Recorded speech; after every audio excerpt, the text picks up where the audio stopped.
नमस्कार. मी डॉक्टर प्रमोद बोराडे. आज मराठी मुलुक संस्थेच्या माध्यमातून आपल्या सर्वांसमक्ष मी छत्रपती शिवाजी महाराज आणि मध्ययुग यामधील तंत्रज्ञानाने विकसित असणारा भारत याविषयी भाष्य करणार आहे. मराठी मुलखातलं पुढारलेलं तंत्रज्ञान आणि तेही मध्ययुगातलं हा एक आगळा वेगळा विषय घेऊन आपल्या सर्वांसमक्ष मी आज मराठी मुलुक संस्था या संस्थेच्या माध्यमातून आलेलो आहे. या संस्थेचे अध्यक्ष गौरवजी गाजरे, पोपटराव जराड आणि एकंदरीतच या मराठी मुलुक संस्थेच्या 10व्या पुष्पामधून मला व्यक्त होण्याची संधी मिळते याबद्दल मी स्वतःला निश्चितच भाग्यवान समजतो. ही संधी मला उपलब्ध करून दिल्याबद्दल मराठी मुलुक संस्था नाशिक याचे मी मनस्वीरित्या आभार देखील मानतो. एक आगळा वेगळा विषय असं यासाठी मी म्हणालो, याचं कारण की आपल्याकडे अनेकदा मागील ब्रिटिशांनी जे जे काही पेरून ठेवले, चुकीचं पेरून ठेवले, हे चुकीचं पेरून ठेवल्यामुळे आपल्याला असं वाटायला लागतं की हे ब्रिटिशांनी लिहिलंय म्हणजे हे खरं असेल. आणि एकंदरीतच युरोपियनांवर, परकीयांवर आपल्याला जो काही विश्वास चुकून बसलाय त्या विश्वासाला आपल्याला असं आपली मानसिकता तयार होते की हे ब्रिटिशांनी लिहिलंय म्हणजे हे योग्य आहे. आणि ते योग्य आहे असं आपल्याला वाटायला लागल्यामुळं आपली मानसिकता तशा पद्धतीने तयार होते आणि मग आपल्या संकल्पना चुकत जातात. त्यामुळं कुठल्याही पद्धतीने अभ्यासाअंतीच प्रकटवणी नासावे बरे नव्हे, ह्या समर्थांच्या उक्तीप्रमाणे आपण मराठी मुलखातलं मध्ययुगातलं पुढारलेलं तंत्रज्ञान या विषयाला सुरुवात करूया. सुरुवातीला मला आपल्या सर्वांना सांगावं वाटतं, खऱ्या अर्थी भारतीय लोक हे स्थितिशील आहेत आणि गतिशीलता त्यांच्या रक्तात नाही. भारतीय लोक कधीही गतिशील नव्हते. अशी मांडणी असे मिथक ज्या ब्रिटिशांनी मांडलं, त्यांचा व्यक्तिगत स्वार्थ आणि बुरसटलेल्या विचारसरणीचे ते होते. पण त्यांनी भारतीयांना सांगितलं की हे भारतीय बुरसटलेल्या विचारसरणीचे आहेत. मुळात बुरसटलेली विचारसरणी भारतीयांची कधीच नव्हती. त्याचे शेकडो संदर्भ आपल्याकडे आहेत. आता त्या तपशिलात जायचं नाही. मात्र ब्रिटिशांचे स्वतःचे बुरसटलेले विचार आणि भारतीयांवर त्यांनी ते लादले आणि सांगितलं की भारतीय हे बुरसटलेल्या विचारसरणीचे आहेत, अप्रगत आहेत, मागास आहेत आणि एकंदरीतच ते गतिशील नसून स्थितिशील आहेत. यांना एका नव्या संस्कृतीची गरज आहे आणि आमची पुढारलेली संस्कृती आम्ही भारतीयांना देतोय. आणि पुढारलेली संस्कृती म्हणजे काय, तर ब्रिटिशांची sense of justice and fair play, न्यायिक बुद्धीने आम्ही जी वागतो, ही आमची पुढारलेली संस्कृती. आत्यंतिक काही पुढारलेली वगैरे नव्हती. त्याचे आपण काही संदर्भ बघणार आहोत. पण ब्रिटिशांचा भारतद्वेष आणि या भारतद्वेषामधून त्यांचा असणारा व्यक्तिगत स्वार्थ, या सगळ्या गोष्टींमधून भारतीयांना मागास ठरवणे, भारतीयांना पिछाडीवर आहेत, स्थितिशील आहेत, हे सगळं ठरवणे हे वासाहतिकांच्या दृष्टीने अत्यंत सोयीचं समीकरण होतं. त्यांनी हे ठरवल्यामुळे त्यांचा निश्चित स्वरूपात स्वार्थ साधला जाणार होता आणि त्या स्वार्थापोटी त्यांनी ही सगळी मिथकं मांडलेली होती. देशांतर्गत आपण आपली संस्कृती, आपल्या परंपरा सोडल्याच पाहिजेत. त्यानेच आपण पारतंत्र्यात पडलो असं आपल्या स्थानिक लोकांचं सुद्धा मत व्हायला लागलं. म्हणजे देशांतर्गत हे मत व्हायला लागलंय. त्यावेळी आपण जर का काही कागदपत्र चाळली, त्यावेळेचा काही इतिहास वाचला, क्रांतिकारकांची मनोगतं वाचली, त्यांचं त्यावेळेचं एकंदरीत असणारं लेखन जर का आपण बारकाईने थोडं तपासलं तर आपल्या निश्चित ही गोष्ट लक्षात येऊन जाईल की भारतीयांच्या मध्ये दुही पाडण्याचं काम, फूट पाडण्याचं काम त्यावेळी ब्रिटिशांनी यशस्वीरित्या केलेलं आहे. आणि तो यशस्वी प्रयत्न त्यांचा का झाला, कारण त्यांनी हे निश्चित स्वरूपात सांगितलं की भारतीय संस्कृती मागास आहे आणि भारतीयांमधल्या तरुण वर्गाला काही अंशी शर्ट पॅन्ट घालणं, ब्लेझर घालणं, टाय लावणं, खुर्चीवर बसून जेवणं हे सगळं नवीन असल्यामुळे ते प्रभावी वाटायला लागलं. नवनवीन विद्याशाखांचा अभ्यास भारतीय करायला लागले. सगळं चांगलंच आहे, ज्ञान कधीच वाईट नाही. मात्र त्यामध्ये भारतीयांमधल्या तरुण पिढीचा काहीसा वर्ग याला असा समज व्हायला लागला की हो, आपली संस्कृती ही भुरसटलेली आहे, आपली संस्कृती ही मागास आहे आणि एकंदरीतच या परंपरा आपण सोडल्याच पाहिजेत, कारण या परंपरा आपण जपून ठेवल्यामुळे आपण पारतंत्र्यात पडलो आणि आपलं पारतंत्र्यात पडण्याचं कारण म्हणजे आपली बुरसटलेली संस्कृती, असा सुद्धा एक भाव भारतीय तरुणांच्या मनात काही तरुणांच्या मनात आला. मात्र त्याला उत्तर राष्ट्रवादी विचारसरणीचे जे कोणी इतिहासकार होते त्यांनी वेळच्या वेळी केलेलंच आहे आणि पाश्चिमात्यांची संस्कृती अतिशय महान आहे असं लादणाऱ्या ब्रिटिशांना सुद्धा राष्ट्रवादी विचारसरणीच्या इतिहासकारांनी त्यावेळी चोख उत्तर दिलेलं आहे की असं काही नाही, तुमची संस्कृती काही फार महान नाही, आमच्या संस्कृतीला तुम्ही तुच्छ समजू नका. पण एकंदरीत त्यांनी ह्या सगळ्या ज्या गोष्टी मांडल्या याच्यामध्ये जरूर त्यांनी या पद्धतीने असं मांडलं की भारतीय विचारसरणी बुरसटलेली आहे. आता आपण ही पार्श्वभूमी पाहत असताना एक शेवटचा मुद्दा या पार्श्वभूमीचा मला सांगायचा आहे, तो म्हणजे वासाहतिकांनी मांडणी चुकीची केल्यामुळे भारत हा मध्ययुगामध्ये तंत्रज्ञानाने प्रचंड असा मागास आणि भारतीयांची ही मानसिकता तयार झाल्याच्यामुळे पुढील लेखकांनी तीच पुन्हा ओढली. रिओढणे आपण ज्याला म्हणतो. रिओढणे म्हणजे एखाद्याने म्हणावं की आमच्यावर प्रचंड अन्याय होतोय, आमच्या समाजावर अन्याय होतोय आणि पुढच्यांनी तेच म्हणत राहावं. रिओढणे म्हणजे एखाद्याने एखादी गोष्ट मांडली तर एखादं मिथक पडताळणी न करता, विवेकाने न पाहता, आपल्या सत्सद विवेक बुद्धीने त्याचा विचार न करता फक्त आणि फक्त एकच विचार करत राहायचा की हो, माझ्यावर अन्याय होतोय, माझ्या गुणवत्तेचं काय आहे, तुझी गुणवत्ता सिद्ध कर, तुझ्या हक्काचं उचल. पण असा काहीही विचार न करता, विवेकाचा विचार न करता थेट स्वरूपामध्ये फक्त मी अन्यायग्रस्त आहे आणि माझ्यावर असा अन्याय झाला आहे, अशा पद्धतीची मानसिकता ज्यावेळी तयार होते त्यावेळी त्याचा फायदा परकीयांना निश्चित होतो. ब्रिटिशांनी भारतीय तरुणांमध्ये, भारतीय विचारवंतांमध्ये एक फूट पाडली. त्यामुळं भारतीय तरुणांनी आपली संस्कृती त्यावेळी काहीशा तरुणांनी तुच्छ मानायला सुरुवात केलेली होते. मात्र त्यांना वटणीवर आणण्याचं काम त्यावेळी राष्ट्रवादी विचारसरणीने केलं. आता ह्याच्यातला सर्वात महत्त्वाचा भाग की हा सगळा प्रकार घडला कशामुळे, तर मला तुमच्या सर्वांना सांगायचं आहे की भारतीय हे तंत्रज्ञानात प्रचंड पिछाडलेले आहेत. हा विषय मी मराठी मुलुक संस्थेला याचसाठी दिला की या विषयातून आपल्याला कळणार आहे की ज्यावेळी भारतीय तरुणांची तशी मानसिकता झाली होती तर त्यांना दिल्या गेलेलं नेमकं विष कुठल्या पद्धतीचं होतं. त्यावेळी भारतीय तरुणांना क्रांतिकारकांच्या वाटेने जाऊ नका आणि तुम्ही आमच्या वाटेने या, कारण आम्ही पुढारलेली संस्कृती तुम्हाला वाटतोय आणि ब्रिटिशांची संस्कृती हे भारतासाठी वरदान आहे, असं सांगणाऱ्या ब्रिटिशांनी भारतीयांमध्ये पाडलेल्या फुटीमध्ये एकंदरीत गणित काय होतं, तर भारतीयांना त्यांनी पद्धतशीरप्रमाणे एक लहानसा डोस पाजलेला होता आणि तो प्रकार होता, ते विष होतं, ते म्हणजे तुमची संस्कृती अप्रगत. आणि कशामुळे अप्रगत, कारण तुम्ही तंत्रज्ञानाने पिछाडलेले आहात. बस हा मुद्दा त्याच्यातला कळीचा मुद्दा आहे. आता आपण महत्त्वाचा त्याच्यातला मेख आपण पाहूयात की खरोखर भारत तंत्रज्ञानाने पिछाडलेला होता का. आता ही पार्श्वभूमी संपली, मूळ विषयाला आपण सुरुवात केलेली आहे. पार्श्वभूमीत मला महत्त्वाचे मुद्दे मांडायचे ते मी मांडलेत, पण हे मुद्दे शेवटपर्यंत तुमच्या डोक्यात राहिले पाहिजे, किमान व्याख्यान संपेपर्यंत, म्हणजे मी पुढे ज्यावेळेस या मुद्द्यांना डिबेट करेल तुमच्या लक्षात आलं पाहिजे. सर्वात महत्त्वाचा मुद्दा मला आपल्या सगळ्यांना सांगायचा आहे, खरंच भारत तंत्रज्ञानाने पिछाडलेला होता का. तर याचं उत्तर एकाच शब्दात आहे, त्याचं उत्तर आहे नाही, तंत्रज्ञानाने भारत पिछाडलेला नव्हता. काही शतकांमध्ये जरूर वेग मंदावतो, तंत्रज्ञानाचा काही शतकांमध्ये वेग मंदावतो, काही शतकांमध्ये तो वेग अतिशय जास्तीत जास्त येतो. पण ज्यावेळेस थोडासा वेग मंदावतो त्यावेळी तो विकास थांबला, विकास संपला, भारतीय दुबळे विचारसरणीचे आहेत असा त्याचा अर्थ काढायचा नसतो. विकास मंदावतो आणि तो पुन्हा पूर्वपदावर येतो. म्हणजेच भारतीय ही लोक तंत्रज्ञानाने कधी पिछाडलेली नव्हती. आता काहीशा महत्त्वाच्या आणि त्याच्यातल्या संदर्भाच्या गोष्टी आपण बोलूया.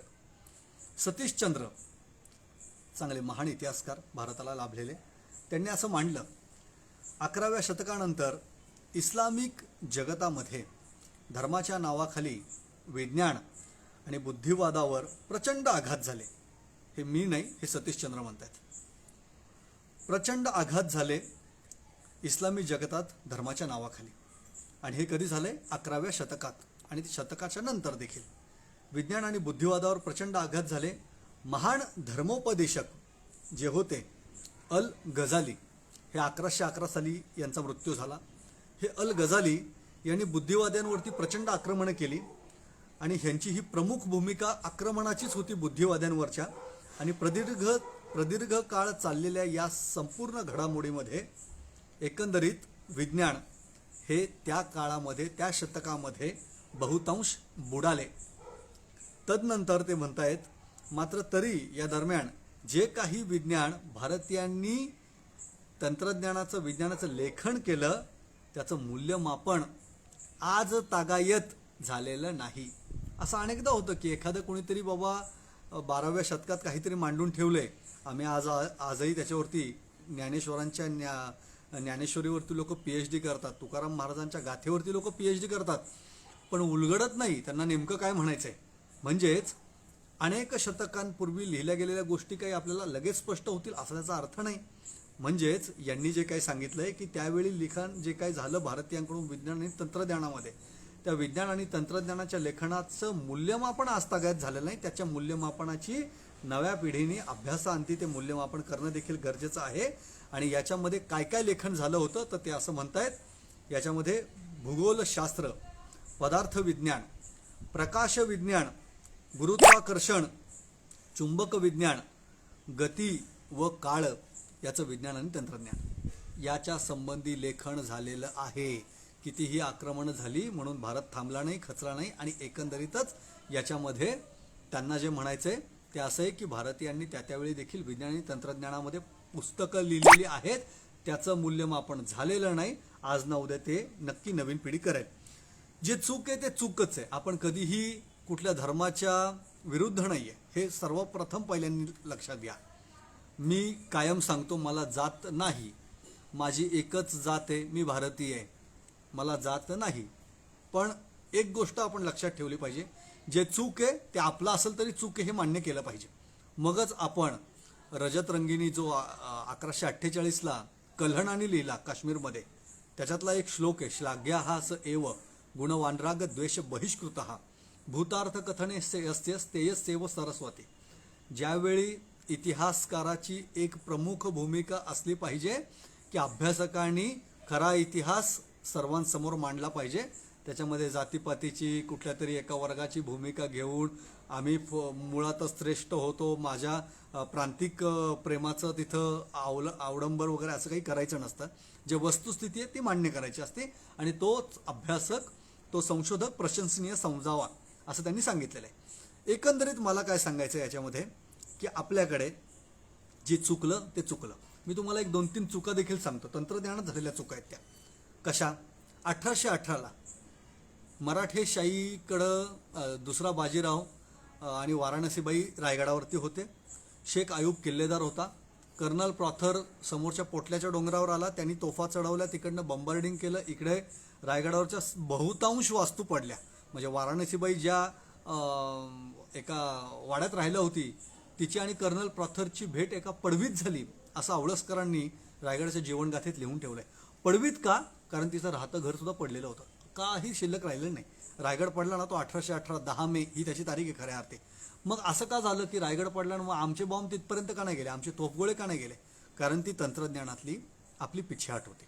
हे मला मान्य आहे, पण एका या उदाहरणाने संपूर्ण भारत तंत्रज्ञानात पिछाडलेला होता आणि मागास होता असं ठरत नाही.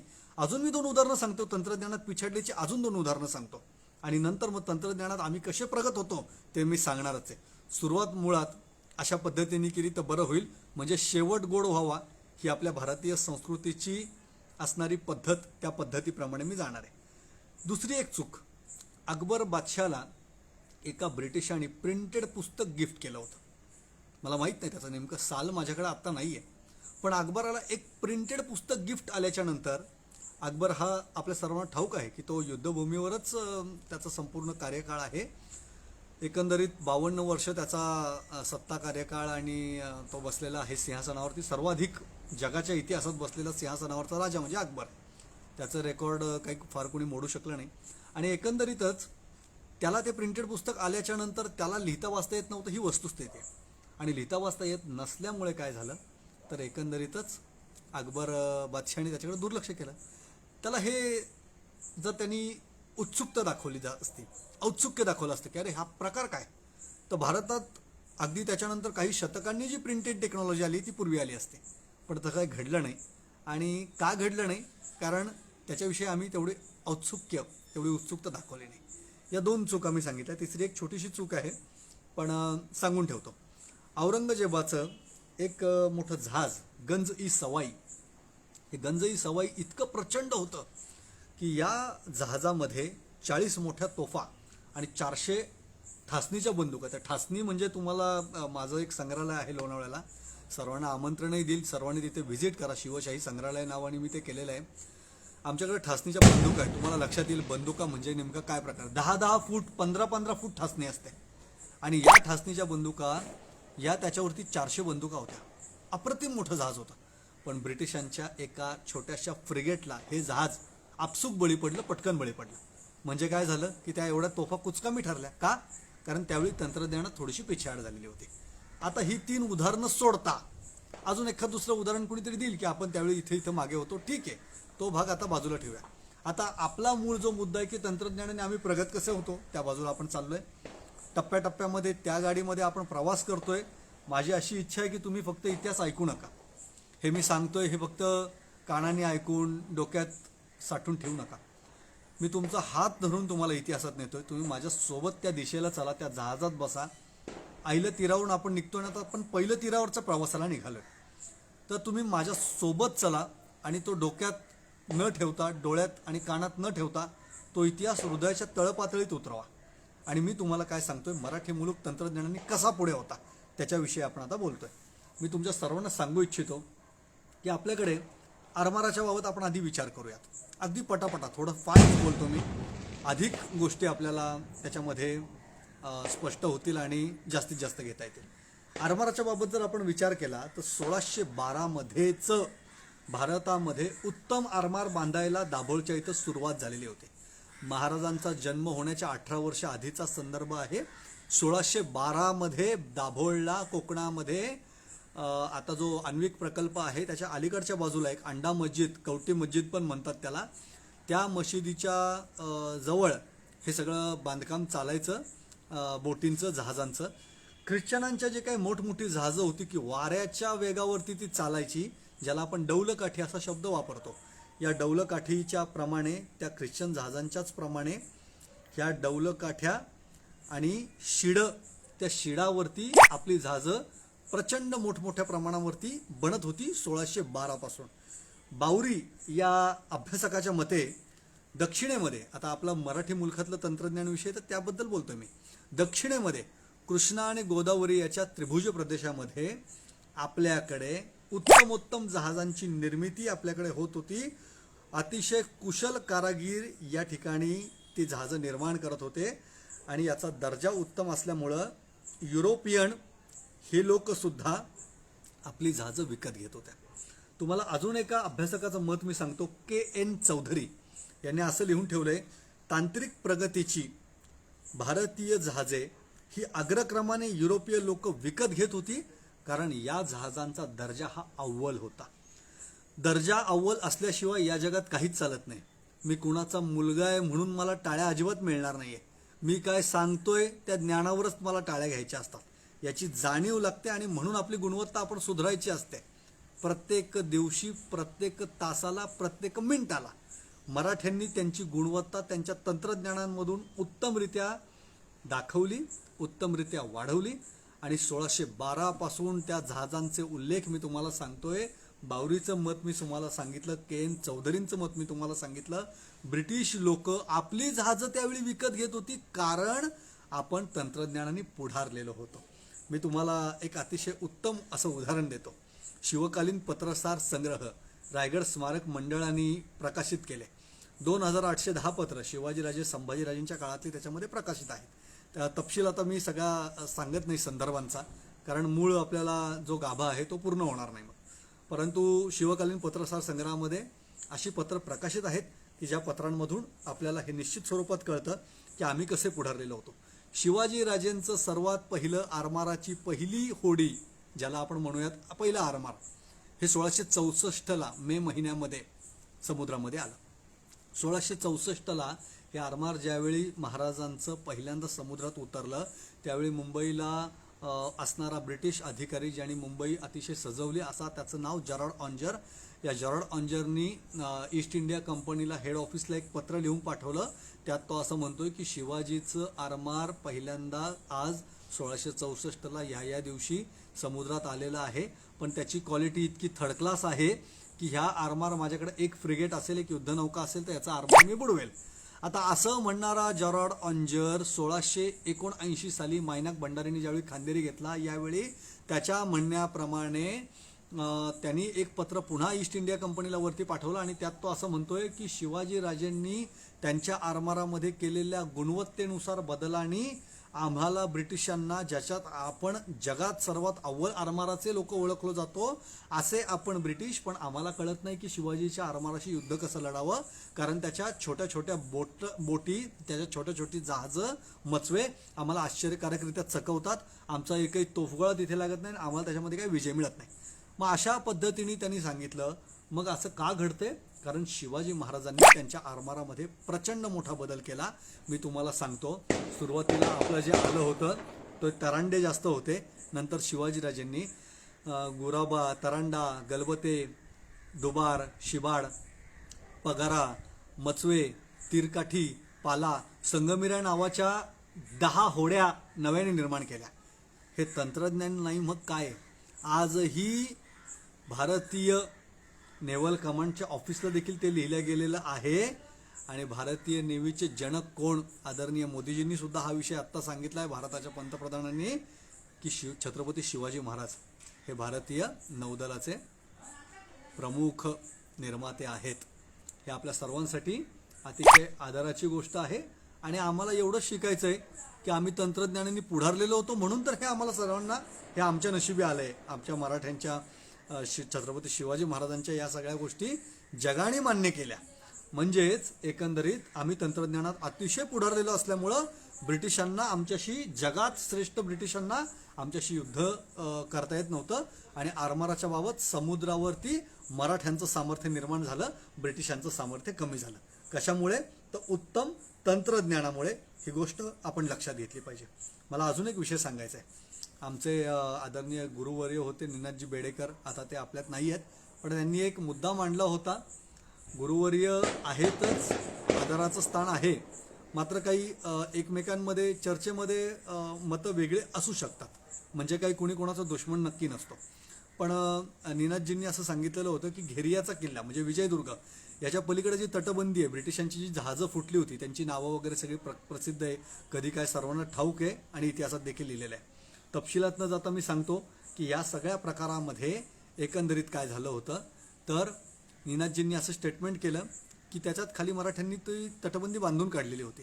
तर क्षणभर माझं असं मत आहे की ती बांधलेली आहे असं वाटत नाही, कारण अंडर वॉटर आर्किओलॉजी डिपार्टमेंटनी नंतर त्याचं वेस्टर्न नेव्हल कमांडनी पण त्याचं सर्वेक्षण केलं आणि त्याचा व्हिडिओ पण प्रसिद्ध आहे, लोकांना माहीत आहे.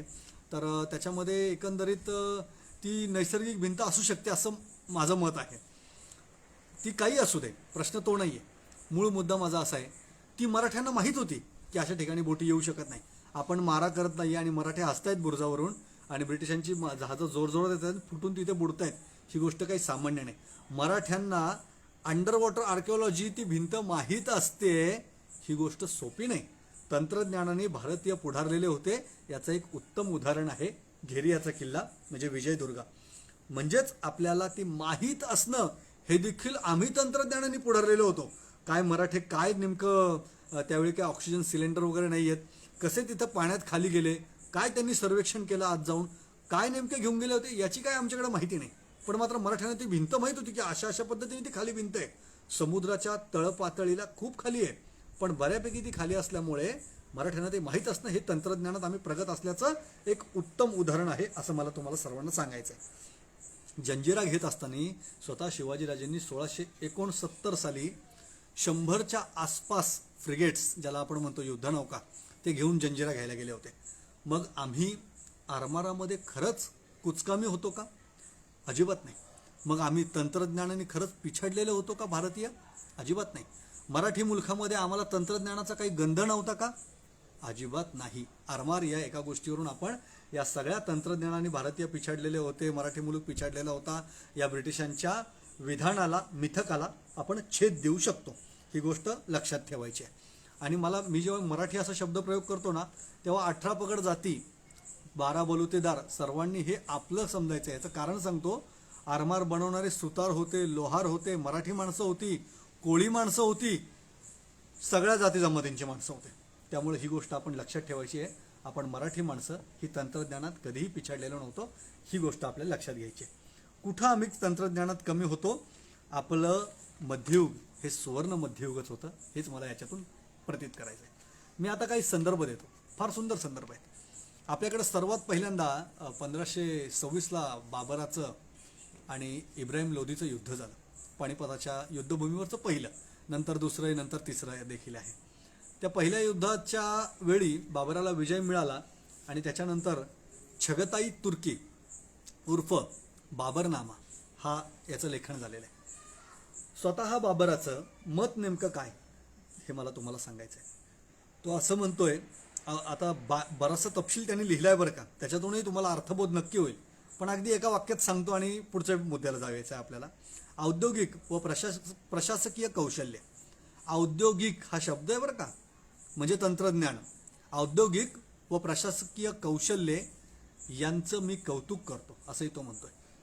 रहाटाचं त्यांनी उत्तम कौतुक केलंय आणि त्याचबरोबर भारतीय तंत्रज्ञानाच्या बद्दल देखील त्यांनी गौरवोद्गार काढलेत. परकीय व्यक्ती, तो भले तो मुघल होता, तो आपल्या देशाचा नव्हता, तो परराष्ट्रातून येऊन त्यांनी इथं राज्य केलं वगैरे वगैरे, एक बाजू आहे. त्याचं मत काय हा सर्वात महत्त्वाचा भाग आहे.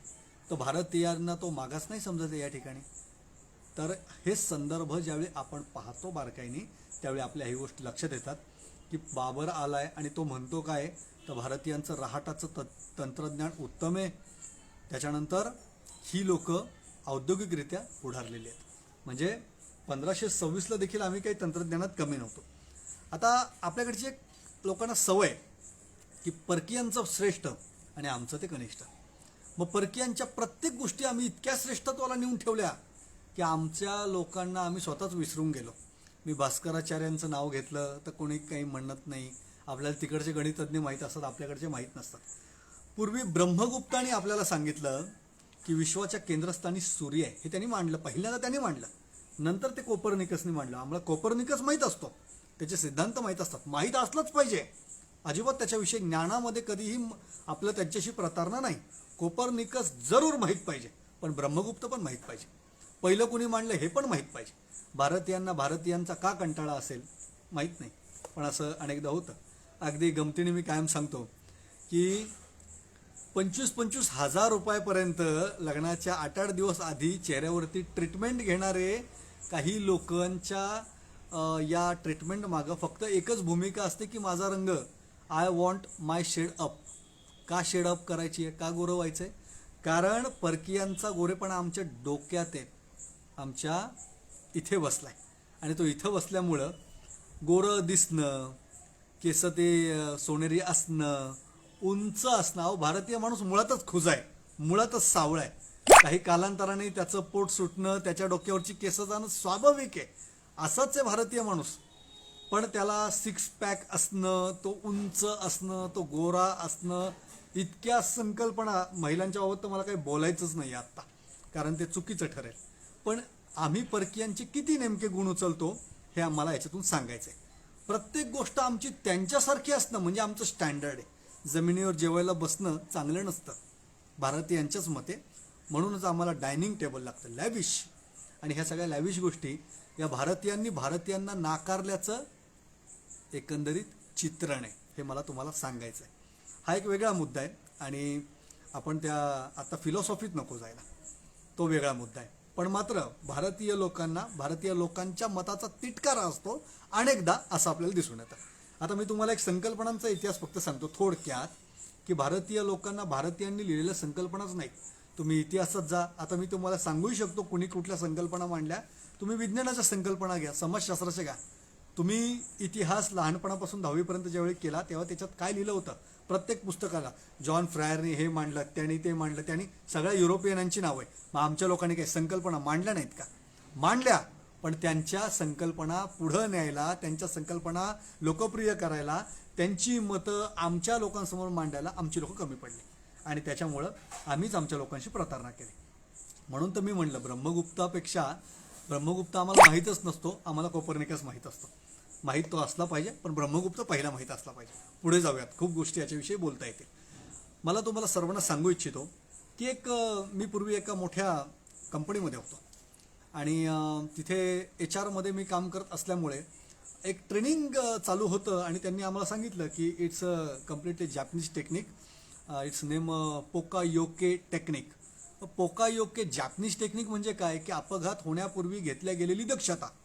आणि हे जॅपनीज टेक्निक आहे, पहिल्यांदा ते जपाननी मांडलं, मग आपल्या देशात ते आलं, मग आपण सुधारतोय, मग आपल्याला सेफ्टी वीक जो असतो कंपनीमध्ये त्याच्यामध्ये आपल्याला अशा पद्धतीने जायचं आहे, कुठला अपघात नाही झाला पाहिजे वगैरे वगैरे वगैरे. मग या सगळ्या गोष्टी ज्यावेळेस मी त्या जॅपनीज टेक्निक आहे म्हणलं त्यावेळी मला मोठा प्रश्न पडला, हा जॅपनीज टेक्निक कसं असेल? आणि मग भारतीयांना माहीत नव्हतं का अपघात होण्यापूर्वी घेतल्या गेलेली दक्षता भारतीयांना माहीत नाही का? असं अजिबात नाही. भारतीय किल्ल्यांमध्ये ज्यावेळेस तुम्ही जाल तर भारतीय दुर्गांमध्ये एखादा वरचा कातळा पडायला आलाय तर खालच्या बाजूने भिंत बांधून काढली आहे. शेकडो उदाहरणं देता येईल, शेकडो, एक नाही शेकडो उदाहरणं अशी आहेत की भारतीय दुर्गांमध्ये एखादा बुरुज जर का कल्ला आहे तर साईडनी त्याच्या दुसऱ्या बाजूनी त्या बुरुजाला घासून जाणारा बुरुज बांधला जातो. मग आपण असं म्हणतो की 2 बुरुज वेगवेगळ्या कालखंडात का बांधली, पण त्याची कारणं वेगळी आहेत. असं आपल्याला वाटतं की ही एका राजाने बांधलं ते दुसऱ्या राजाने, एवढं सोपं नाही आहे ते. त्याची प्रत्येकाची कारणं वेगळी आहेत, त्याच्या तळाशी जावं लागतं. मग तुम्हाला कळेल की पोकायोके हे सुद्धा जॅपनीज टेक्निक नाही आहे, हे भारतीयच टेक्निक आहे, पण हे त्यांनी स्वीकारलं. आणि आम्ही म्हणायला लागलो आमच्या आज देखील भारतामधल्या 99% इंडस्ट्रीमध्ये HRचं ट्रेनिंग घेणारी लोक हे जॅपनीज टेक्निक आहे पोकायोके, आणि हे भारतीयांना अनभिज्ञ होतं असं समजतात. पण मी तुम्हाला पुन्हा सांगतो की हे भारतीय टेक्निक आहे, हे काही जॅपनीज टेक्निक नाही. अपघात होण्यापूर्वी दक्षता आमच्या दुर्गांमध्ये एक उदाहरण नाही, मी 100 उदाहरण नक्की देईल. काय तुम्ही पण मला 100 उदाहरणं देऊ शकता की एखाद्या दुर्गाच्या माथ्यावर आपण गेलो, आपलं सैन्य रात्री पहारा देताना पडू नये म्हणून साखळी लावलेली असायची, मोठमोठे बांबू लावलेले असायचे, कशा पद्धतीने आपली लोक पडू नये म्हणून तटबंदी बांधलेली असायची, शेकडो गोष्टी आहेत. पण याच्याविषयी आता तपशिलात न जाता आपण फक्त समजून घेऊयात की एकंदरीतच आपल्याकडे या टेक्निक पहिल्या होत्या, पण त्या परकीयांनी त्यांच्या नावावर खपवल्या. आपण अगदी पुढे जात असताना मला सांगावं वाटतं की 1902 साली फार जबाबदारीने विधान करतोय बघा, पटलं तर घ्या नाही तर सोडून पण द्या. 1902 साली राईट्स बंधूंनी विमान त्यांच्या युरोपाच्या राष्ट्रामध्ये उडवलं आणि एकंदरीतच विमानाचं पेटंट त्यांचं झालं. ठीक आहे, ओके, सॅल्यूट टू राईट्स बंधू. प्रश्न माझा असा आहे, भारतीयांनी त्याच्या आधी भारतीयांना विमान ही संकल्पना माहीत नाही का? तुकाराम महाराजांच्या लेखनामध्ये विमान असा शब्द येतोय, आपल्या भारतीय प्राचीन संस्कृतीमधल्या ग्रंथांमध्ये पुष्पक विमान असा शब्द येतोय. विमान ही संकल्पना आम्हाला माहीत नाही. काहीतरी हवेमध्ये भारतीय माणसाला विमान हे खरंच माहीत नाही, 100% माहीत होतं. राईट्स बंधूंच्या आधी आपल्याकडे निश्चित स्वरूपात शिवकर बापूजी तळपदे यांनी इथं मुंबईमध्ये मराठी माणसाने एक विमान उडवलं होतं. आणि मी तुम्हाला हे सुद्धा सांगतो, राईट्स बंधूंनी जेव्हा विमान उडवलं त्यावेळी एका विशिष्ट अंतरावर जाऊन ते खाली पडलं आणि अत्यंतिक उत्तम परिश्रमाने त्या पुन्हा राईट्स बंधूंनी खूप मोठं काम करून दाखवलं. म्हणजे जग बदलवलं त्यांनी त्यावेळी 1902ला. पण शिवकर बापूजी तळपदेंनी ज्यावेळेस पहिल्यांदा विमान ते उडवलं होतं, बडोद्याच्या गायकवाड सरकारने देखील त्यांना सहकार्य केलेलं होतं. जवळजवळ 2.25 किलोमीटर ते विमान चाललंय आणि मग पडलंय. ही गोष्ट आपण कायम का त्याच्यावरती चित्रपट देखील आला मध्यंतर.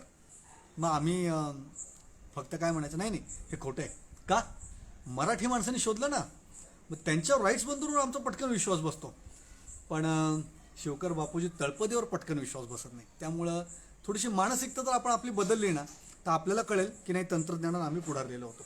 मी तर त्याला असं नाव देईल माझ्याकडून, मी कायम असं म्हणतो आणि माझ्या अनेक विद्यार्थ्यांना मी सांगतो, शोध भारतीयांचे, पेटंट पाश्चिमात्यांचे. ही वस्तुस्थिती आहे. मान्य करा, करू नका. नाही मान्य झालं सोडून द्या, भांडण्याचं कारण नाही. पण शोध भारतीयांचे, पेटंट पाश्चिमात्यांचे, हे माझं मत आहे. तुमच्या माहितीसाठी मी सांगतो, नट बोल्ट आणि थ्रेड टेक्नॉलॉजी याचं पेटंट तुमचं त्यांचंच आहे, आपल्याकडे नाही आहे. आपल्याकडे सतीशचंद्रांच्या म्हणण्याप्रमाणे की ज्या ठिकाणी स्क्रूची गरज तिथं झळई लावत होते आणि झळई कामाने म्हणजे रेबिट अशा पद्धतीने स्क्रूचं काम व्हायचं. पण स्क्रूचं काम नव्हतं होत, ते ठिकाणी झळईच देण्याचं काम होतं. म्हणून भारतीय तंत्रज्ञानात मागे पडले. अहो जिथं झळई लावायची ना तिथं आज देखील झळईच लावावी लागते. तुम्ही आज देखील रेल्वेची जर कामं बघितली तिथं स्क्रूपेक्षा झळई काम. मग तुम्ही मला सांगा ना, 100 150 वर्ष आपल्याकडे जे पूल आहेत, ज्याला आपण दादर म्हणतो, वरतून ओव्हर ब्रिज असतो, त्याला रिबिट्स आहेत दोन्ही बाजूनी ठोकलेले. स्क्रूपेक्षा रिबिटचं काम हे अतिशय प्रभावी आहे. जिथं झळाळी लावावी लागते तिथं झळाळीच. भारतीय माणसाला चांगलं माहिती आहे कुठं कोणाची कशी भट्टी लावायची आणि कुठं झळाळी लावायची. पण स्क्रू आणि ही टेक्नॉलॉजी थ्रेड हे आमचं नव्हतं आणि पेटंट आजही त्या ब्रिटिशांच्या नावावर आहे. याचा अर्थ असा घ्यायचा नाही की हे त्यांनी शोधलं. मी तुम्हाला माझ्या संग्रहालयामधला एक सोऱ्या जो आहे तो पेशवा इथला सोऱ्या, मी तुम्हाला त्याचं सप्रमाण, माझ्याकडे त्याचे काही लेख सुद्धा आहेत आणि ते वर्तमानपत्रातल्या चांगल्या चांगल्या पुढारी, लोकमत सारख्या वर्तमानपत्रांनी, सकाळसारख्या वर्तमानपत्रांनी प्रकाशित केलेले आहेत. त्या लेखामध्ये मी ते मांडलंय की आमच्याकडे 150-200 वर्ष आधी काय होतं, तर आमच्याकडे थ्रेड टेक्नॉलॉजी होती. कशा पद्धतीने शेवयाचा सोऱ्या थ्रेडनी खाली दाबला जायचा आणि थ्रेडनी दाबल्या गेल्यामुळे आपल्याकडे निश्चित स्वरूपात ही सर्व तंत्रज्ञान होतं. पण त्याचा पेटंट मात्र आम्ही घेऊ शकलो नाही, हे आमचं दुर्दैव आहे. धातू काम आमच्याकडे उत्तम पद्धतीने केलं जात होतं. नाणी पाडण्याचं तंत्रज्ञान आमच्याकडे उत्तम होतं. त्याच्यानंतर धावा बनवणे, उत्तम रथ बनवणे हे आमच्याकडे चांगल्या पद्धतीने केलं गेलं होतं. मी तुम्हाला एक गंमत म्हणून सांगतो. काही ब्रिटिश एकदा मुघलांच्या दरबारामध्ये ते फिरायचे. म्हणजे ब्रिटिश लोकांना भिकाऱ्यासारखं इकडे तिकडं फिरायला फार आवडायचं. आमच्या किल्ल्यांवर पण ते फिरायचे.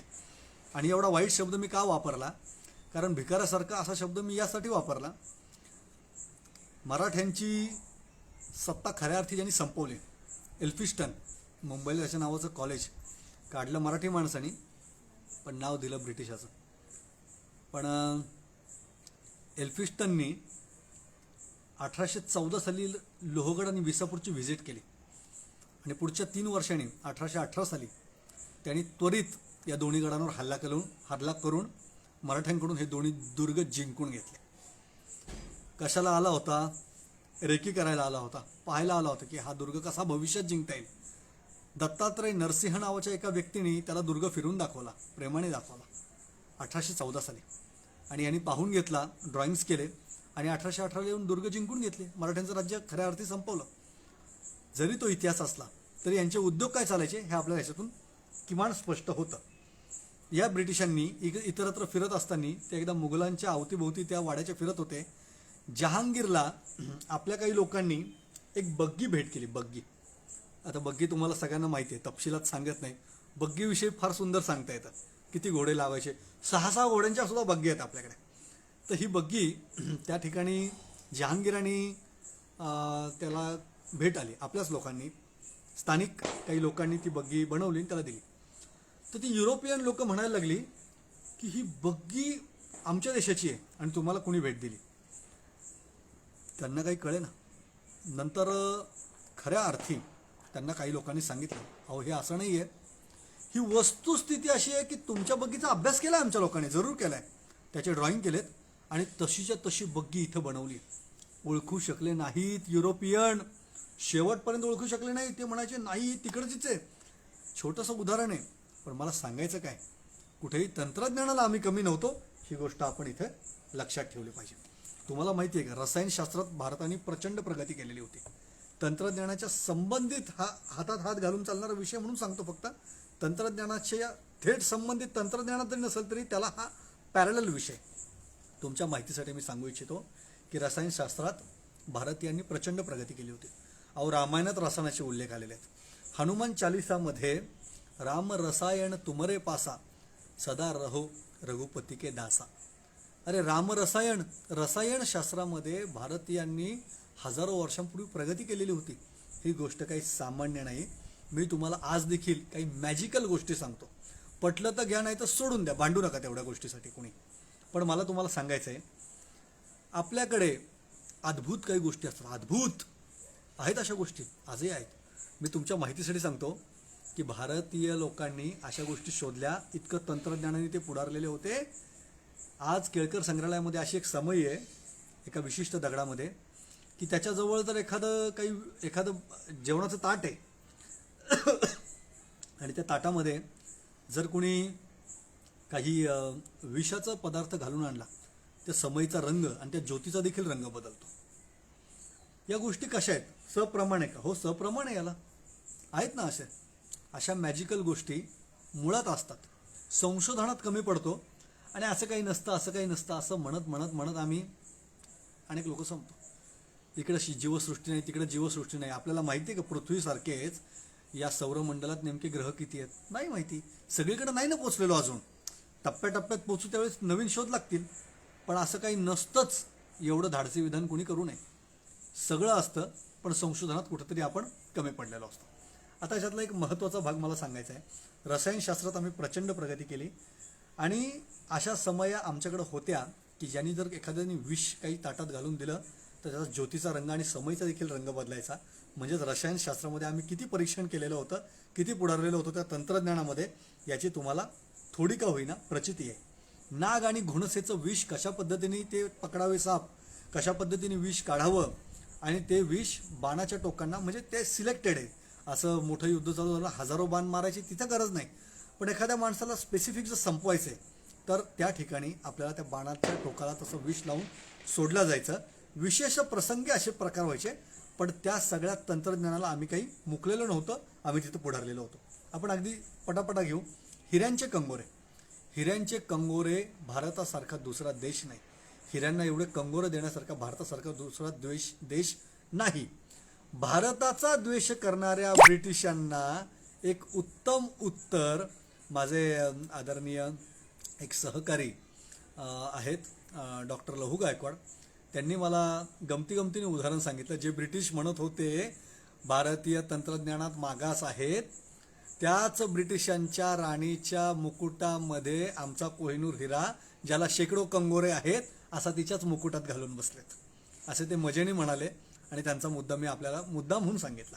मला तुम्हाला सांगायचं आहे, माझं एक यूट्यूब चॅनल देखील आहे डॉक्टर प्रमोद बोराडे नावाने. आपण सर्वांनी ते जरूर सबस्क्राईब करावं, अधिक लोकांना ते सबस्क्राईब करावं म्हणून सांगावं आणि फक्त टेक्निकल त्याच्यातली जी महत्त्वाची माहिती आहे ती देखील ऐकावी. त्याच्यामध्ये कोहिनूर हिऱ्याचा इत्थंभूत इतिहास मी मांडलाय. नक्की कंगोरे आणि काय असतात ह्या सगळ्या गोष्टी तुम्ही तपशिलाने जरूर त्याच्यात पाहून घ्याव्या. पण भारतामध्ये काश्मीर आणि पन्नाच्या खाणीमध्ये निरनिराळे हिरे, निरनिराळ्या त्या हिऱ्यांना अनेक कंगोरे भारतामध्ये, म्हणजे हिऱ्याचा व्हॅल्यू कधी वाढतो माहिती आहे का? त्याला शेकडो कंगोरे जर देता आले ना, डायमेन्शन्स तेवढे जर का त्याला कंगोरे देता आले तर निश्चित स्वरूपामध्ये आपल्याला त्या हिऱ्यांचं महत्त्व, किंमत वाढायला लागते. त्यामुळं भारतामध्ये ते तंत्रज्ञान विकसित झालेलं होतं आणि ते आज नाही, पूर्व मध्ययुगात विकसित झालेलं होतं. मध्ययुगात आम्ही पिछाडीवर अजिबात नाही. दक्षिणेतले मोती इतके लोकप्रिय होते की आपल्या सर्वांना रतनसिंग रावळ दक्षिणेत आला होता आणि हे सर्व किस्से ठाऊक आहेत, इतिहास तुम्हाला ठाऊक आहे. मला सांगायचा मुद्दा एवढाच की मोती आणि ते त्यावेळी आम्ही निर्यात करत होतो, एक्सपोर्ट, म्हणजे आम्ही काही कुठे मागासलेलो अजिबात नव्हतो. तंत्रज्ञानाने आम्ही युक्त होतो भारतीय, आणि हिऱ्यांना शेकडो कंगोरे देण्याची पद्धत, ते तंत्रज्ञान आम्ही विकसित केलेलं होतं. कोहिनूर देखील त्यातलंच एक मी उदाहरण मुद्दाम तुम्हाला सांगितलं. 12व्या शतकात म्हणजे पूर्व मध्ययुग आपण ज्याला म्हणतो, त्यात देखील ज्ञानदेवांच्या काळात ज्ञानदेवांना याची कल्पना होती. ब्ल्यू डायमंड आज देखील इट्स अ व्हेरी रेअर, किंवा सर्वसामान्य कुणाच्या घरात ब्ल्यू डायमंड नसतात. मला सांगायचा हेतू काय ते समजून घ्या. ज्ञानदेवांना ब्ल्यू डायमंड माहीत होते. म्हणजे त्यांच्या लेखणीमध्ये जसे पुष्पामध्ये पुष्प मोगरे, परिमळामध्ये कस्तुरी, तैसी भाषा माझी साजरी मराठीया. हरळामध्ये रत्नकेळा, परी रत्नांमध्ये हिरा निळा, हिरा निळा ब्ल्यू डायमंड, परी रत्नांमध्ये हिरा निळा, तैसी भाषा माझी चोपळा मराठीया. मराठीचं गोड कौतुक ज्ञानदेवांनी केलंय. ब्ल्यू डायमंड, हिरा निळा, हे त्यांना माहिती होतं. आणि म्हणून मला सांगायचंय, तंत्रज्ञानात आम्ही कुठेही कमी नव्हतो. आता आपण चित्रकलेचं तंत्रज्ञान, मी एक फार धाडसी विधान करणार आहे, पटलं तर स्वीकारा जरूर, की भारतीयांचं पेटंट जगामध्ये चित्रकला. याचं कारण सांगतो तुम्हाला. आम्ही काय आज चित्रकला बघतोय भारतीय लोक? आमच्या 4,500 वर्ष जुन्या संस्कृतीमध्ये सिंधू आणि सिंधू संस्कृतीमध्ये मोहनजोदारोला सापडलेल्या खापरांमध्ये माझे अनेक मित्र जाऊन आलेत. ती खापरं माझ्या देखील संग्रहालयात उपलब्ध आहेत. त्या खापरांवरती त्यावेळी चित्रकला, त्यावेळेचे रंग अजून शाबूत आहेत. 4,500 वर्ष जुने. मग आम्ही काय पिछडलेलो आहोत की काय या चित्रकलेच्या तंत्रज्ञानाला? अजिबात नाही. मी त्याच्याही मागे जाऊन सांगतो, ज्यावेळी भारतीय माणसाची उत्पत्ती झालेली आहे, म्हणजे ज्याला आपण होमोसॅपियन वगैरे अशा माणसं म्हणतो, अश्मयुगातला माणूस, तर तो अश्मयुगातला माणूस हा देखील त्याच्या गुंफांमध्ये उत्तमोत्तम चित्र काढायचा. प्राणी काढायचा, माणसं काढायचा, पर्वत काढायचा, नदी वाहती काढायचा. अरे हे सगळं आमचं तर पेटंटच आहे भारतीयांचं. अश्मयुगात सुद्धा आम्ही चित्र काढलेली माणसं आहेत. म्हणजे आम्ही काही ही चित्रकला ही इतरांसाठी नाही. मला तुम्हाला सांगावं वाटतं, आज देखील आमच्या लेणीशास्त्रामध्ये अजिंठा जर तुम्ही बघितलं, जो बारकाईने बघेल, मुळात पहिलं अजिंठा बघायचं एक दिवस अजिंठा, पण आधी 1 महिना अभ्यास करायचा, मग अजिंठाला जायचं. त्याच्यात नेमकं काय काय काढलंय, त्याच्यात कुणी कुणी काय काय लिहिलंय, तिथली रंगसंगती कशी. लव्हेंडर कलर भारताचा अजिबात नाही. मग तो आला कुठल्या शतकामध्ये, ते आता सगळं तपशिलात नको जायला, पण तो भारतीय रंग नाही. मग तो कधी आला, कसा आला, मग तिथं कुठले कुठले रंग आहेत, कशा पद्धतीने तिथं चित्र आपल्या लोकांनी अप्रतिम सुंदर चित्र काढली. आज देखील चित्रकारांना तेवढी सुंदर चित्र जमणं कठीण. आणि मग ते रंगसंगती कशी लावली, कुठलं तंत्रज्ञान वापरलं, हे रंग कसे बनवले. आज आम्ही सांगतो की ही कंपनी, ती कंपनी, ह्या पेंट, तो पेंट, आणि हे आमचं तंत्रज्ञान आहे. ते ॲडव्हर्टाईज जे जाहिराती चालू असतात टी व्हीला, आम्ही सर्वात उत्तम तंत्रज्ञानाने हे रंग बनवतो की आमचे रंग 10 वर्षांची खात्री. अहो 10 वर्षांची खात्री काय घेऊन बसला. मी तेच सांगतोय, भारताच्या इतिहासामध्ये इसवी सन पूर्व केलेल्या लेणींचे रंग अजून शाबूत आहेत ना. 2,000-2,200 वर्ष जुन्या पेंटिंग्सचे रंग अजून आहेत. 10 वर्षांची कसली खात्री देत आहे, कोणाला खात्री देत आहे? सांगायचा हेतू माझा एवढाच की चित्रकला हे भारतीयांचं पेटंटच आहे. आणि त्या चित्रकलेची पुढचं पाऊल, त्या चित्रकलेचं पुढचं वर्जन, त्या चित्रकलेतून आम्ही एक एक पाऊल जे पुढं चालत गेलो, तो पुढचं काळ आला, तो आला मूर्तिशास्त्राचा काळ. सुंदर काळ. आणि त्या मूर्तिशास्त्राच्या काळामध्ये आम्ही भारतीय यांना जगाला काही मोठी संस्कृती देण्याचं एक मोठं योगदान भारतीयांनी दिलेलं आहे. तो मूर्तिशास्त्र म्हणजे मग आता ते आपल्याकडच्या लेणी जाऊन बघायच्या. जम्बूद्वीपम श्रेष्ठ लेणम असा शब्दच मुळात आलाय आमच्या कारल्याच्या लेणीमध्ये, मावळ तालुक्यामध्ये. जम्बूद्वीपातलं सर्वात श्रेष्ठ असणारं लेणं ते आहे.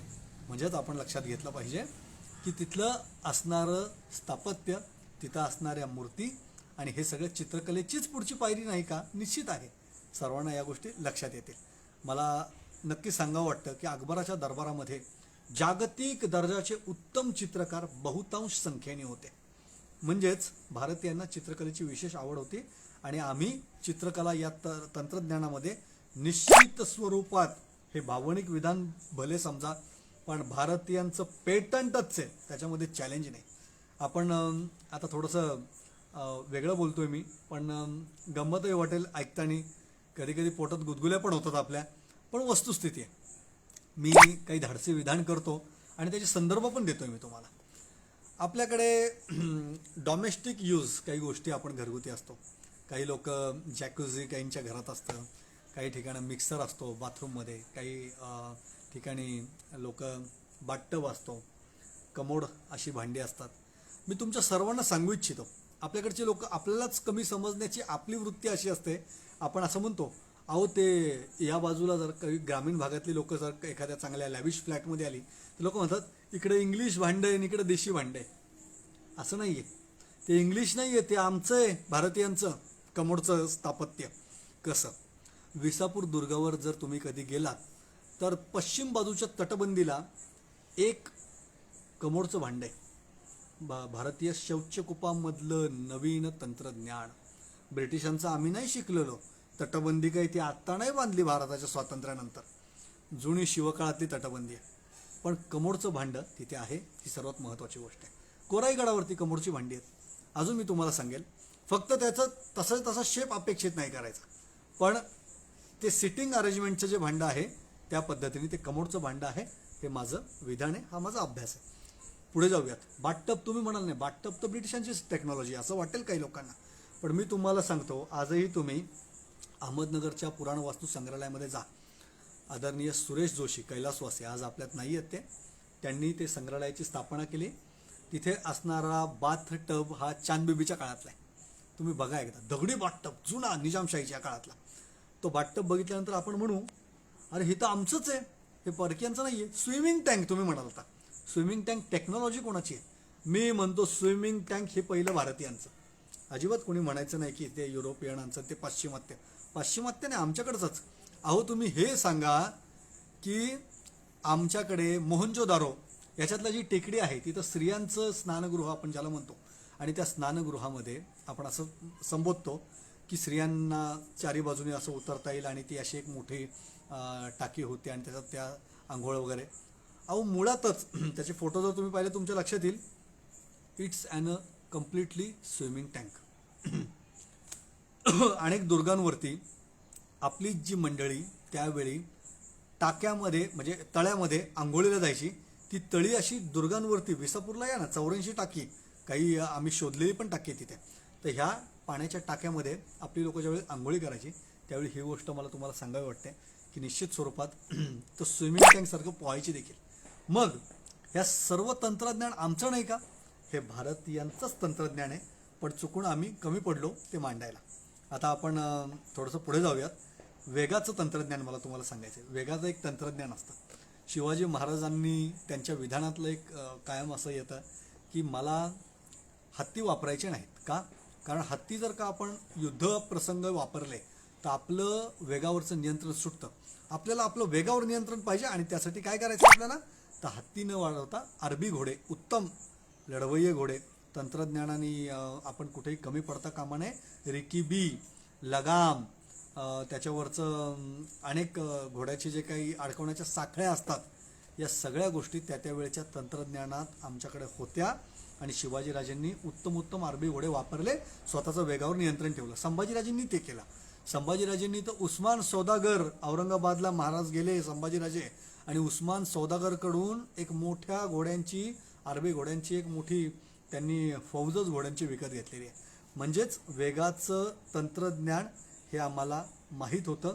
आणि शिवाजीराजेंचा आणि संभाजीराजेंचा दोघांचाही इतिहासाचा चांगला गाढ गूढ अभ्यास होता आणि त्याच्यामुळे त्यांना एक गोष्ट लक्षात आली होती की राजे हेमचंद्रांनी अकबराशी झुंजीत मध्ये पानिपतावरती हत्ती वापरले होते आणि त्याचा पराभव झालेला होता.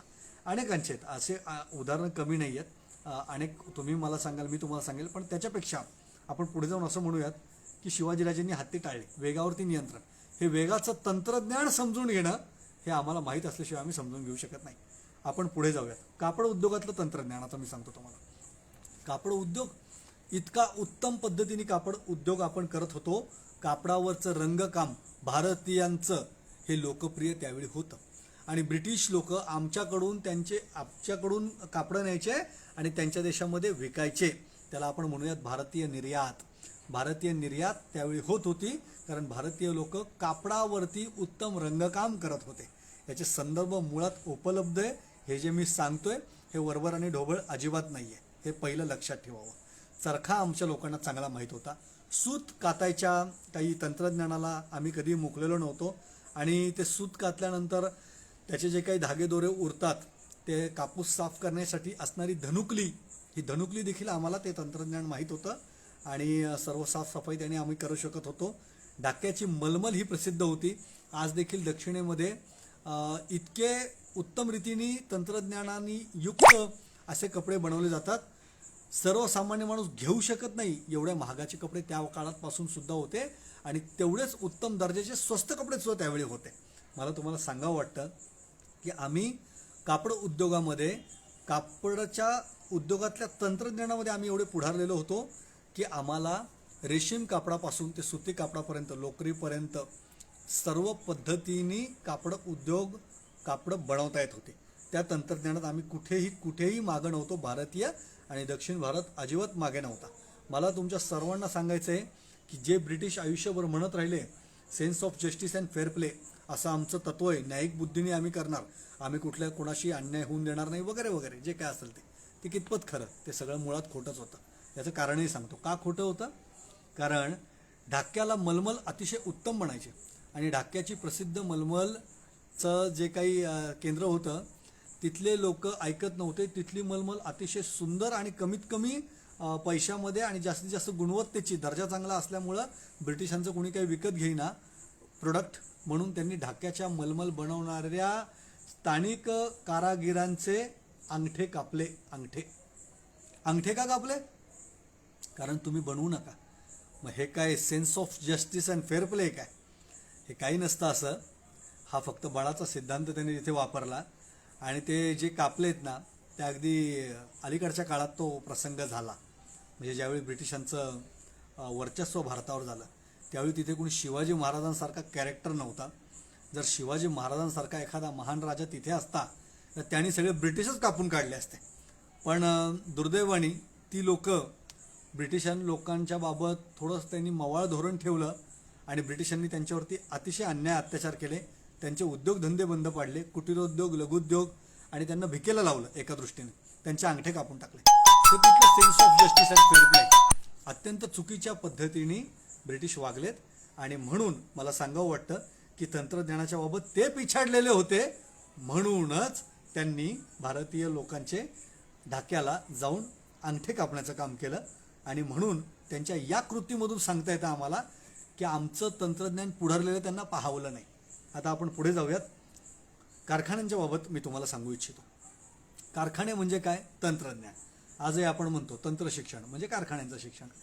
तंत्रज्ञान आणि शिवकाळात शिवाजीराजांनी मराठी मुलखातलं पुढारलेलं तंत्रज्ञान असं जर मी सांगतो विषय, तर मराठी मुलखातलं पुढारलेलं म्हणजे काय तंत्रज्ञान सांगतो की स्वतः शिवाजी महाराजांनी अतिशय पुढारलेलं तंत्रज्ञान स्वीकारलं आणि त्यांनी तंत्रज्ञानाने युक्त असे 18 कारखाने निर्माण केले.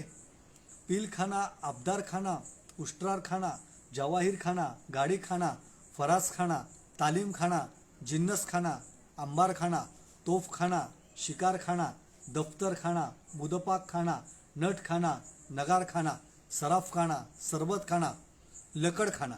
18च्या 18 कारखान्यांची नावं मी तुम्हाला सांगितली.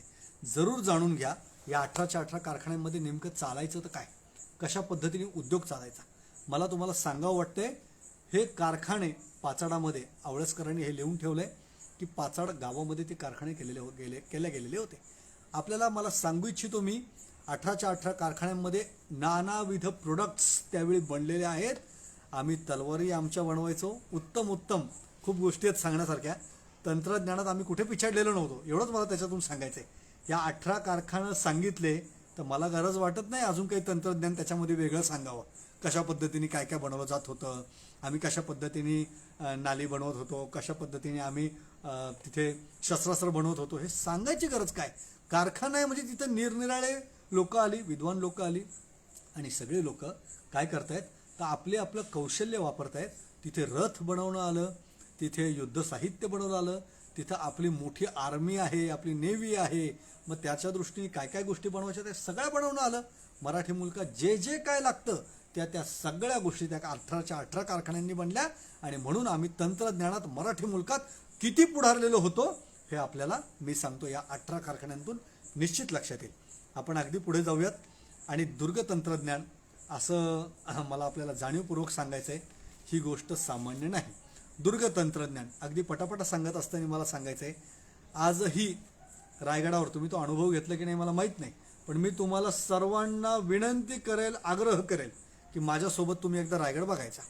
मी माझ्या टुरिझम अंतर्गत तुम्हाला घेऊन जाईल. जास्तीत जास्त लोकांनी रायगड बघायचा आणि मी जे सांगतो ते सगळं ऐकायचं जाणीवपूर्वक.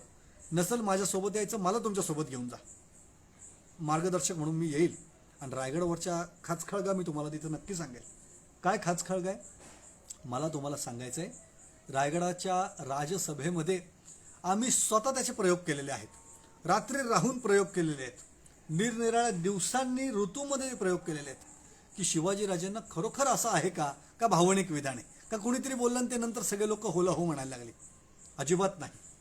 राजसभेमध्ये अशा तंत्रज्ञानाने युक्त ती राजसभा बनवलेली होती की त्या ठिकाणी निश्चित स्वरूपामध्ये शिवाजीराजेंना कोपऱ्यात बोललेलं अलीकडं शांत चित्ताने ऐकू यायचं.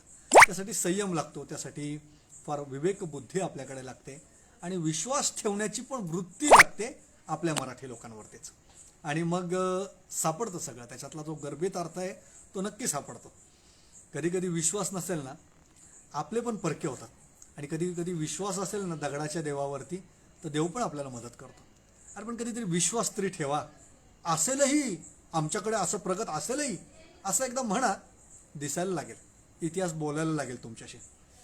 पण असं आधी म्हणा की नाही नाही असेल आमच्याकडे. एकदा असेल म्हणलं ना मग ते दिसायला लागतं. पण असेल हे तरी म्हणा कधीतरी. तर शिवाजीराजेंच्या राजसभेमध्ये आपल्याला तशा पद्धतीने ह्या सगळ्या गोष्टी कळून येतात. अद्भुत तंत्रज्ञान आहे, कळतं. शिवाजीराजेंच्या ठिकाणी जिथे महाराज बसायचे राजसिंहासनावरती, निश्चित स्वरूपात कोपऱ्यात बोलेल तिथं ऐकू येत होतं. महाद्वार लपवण्याचं तंत्रज्ञान. महाद्वार कशा पद्धतीने लपवलंय पाणी, महाद्वार कशा पद्धतीने लपवलंय, तर अतिशय उत्तम पद्धतीने त्याला आपण गोमुखी पद्धत म्हणतो. खरं ते मला मान्य नाही आहे, कारण इतिहासातल्या कुठल्याही अशा एका ऐतिहासिक कागदपत्रात गोमुखी वगैरे असं ते नाव नाही आहे बरं का. पण ते म्हणजे त्याला म्हटलं तरी काही चुकीचं नाही आहे ते. पण गोमुखी पद्धत शिवाजीराजेंनी घातली वगैरे असा काही शब्द त्यात येत नाही.